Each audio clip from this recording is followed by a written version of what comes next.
Cinema নিয়ে আলোচনায় না থাকলেও প্রেম ও একাধিক বিয়ে নিয়ে সমালোচনায় থাকেন ঢালিউডের নায়িকা পরীমণি। সম্প্রতি আনন্দবাজার অনলাইনে এক সাক্ষাৎকারে কলকাতায় প্রথম বাংলা ছবিতে অভিনয় করার অভিজ্ঞতা ব্যক্ত করেন। জানান তার জীবনে ফাটিয়ে প্রেম করার কথাও। বিস্তারিত জান্নাতুন নাহার জেরির রিপোর্টে। ভালো অভিনেত্রী হওয়ার স্বাদ নিয়ে কলকাতায় পা রাখেন ঢালিউডের জনপ্রিয় নায়িকা পরীমণি। কলকাতায় দেবরাজ সিংয়ের ফেলু বক্সি ছবিতে প্রথম কাজ করেছেন তিনি। যদিও ভিসা সমস্যার কারণে ছবির প্রচারে যোগ দিতে পারেননি তিনি। আগামীকাল 17 জানুয়ারি ছবিটি মুক্তি পাচ্ছে।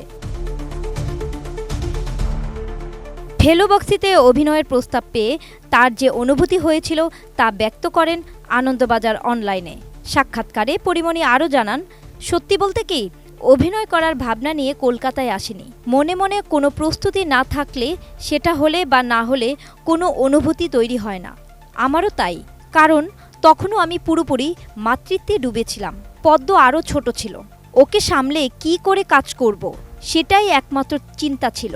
ওকে ছেড়ে কাজ করার ভাবনাও নেই।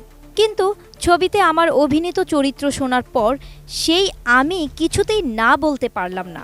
নিউ সানসিল্ক ব্ল্যাক শাইন, নজর কাড়া শাইনি চুলের নাম্বার 1 চয়েস। পরীমণি অনুরোধ করে বলেন, এক্ষুনি চরিত্র নিয়ে প্রশ্ন করবেন না। প্রকাশ করলে ছবি দেখার আনন্দটাই মাটি হয়ে যাবে। টলিউডে অভিনয় মানেই অধিকাংশের স্বপ্ন দেব বা জিতের নায়িকা, নয়তো কৌশিক গঙ্গোপাধ্যায়, সৃজিত মুখোপাধ্যায়ের পরিচালনায় কাজ। পরী আরও বলেন, কে বলতে পারে আজ যিনি নতুন তিনি তার প্রথম কাজে বিখ্যাত হবেন না। তাই নতুনদের প্রতিও সম্মান, বিশ্বাসী, শ্রদ্ধাশীল পরী।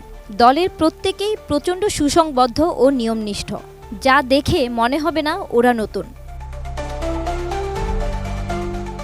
পরী আর নায়িকা নয়, অভিনেত্রী হতে চান। দুষ্টুমি করতে চান না। নতুন করে প্রেমে পড়তেও নারাজ। তাহলে কি জীবন পরীকে বড় করে দিল? এই প্রশ্নের উত্তরে পরীমণি বলেন, বড় না, জীবন অনেক কিছু শিখিয়ে দিয়েছে, অনেক রকমভাবে চলতে শেখালো। সম্ভবত আমার এখন সেই অবস্থা যাচ্ছে।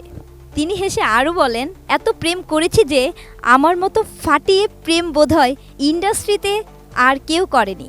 তাই আমার প্রেমের কোঠা শেষ। বড় পর্দা একটু বড়, ছোট পর্দা একটু ছোট। এর বেশি পার্থক্য আমার কাছে কিছু মনে হয় না, কারণ আমার একটাই জিনিস সার্ভ করা আছে, সেটা হচ্ছে অভিনয়। আমি সেটাই প্রপারলি করে যেতে চাই। আমি ছোট পর্দা অথবা বড় পর্দা ওভাবে আমি ইঞ্চি ইঞ্চি গুনতে চাই না। আমি সবার হৃদয় জয় করতে চাই, শুধু একটাই মাধ্যম, সেটা হচ্ছে অভিনয়। Desk report, ATN news.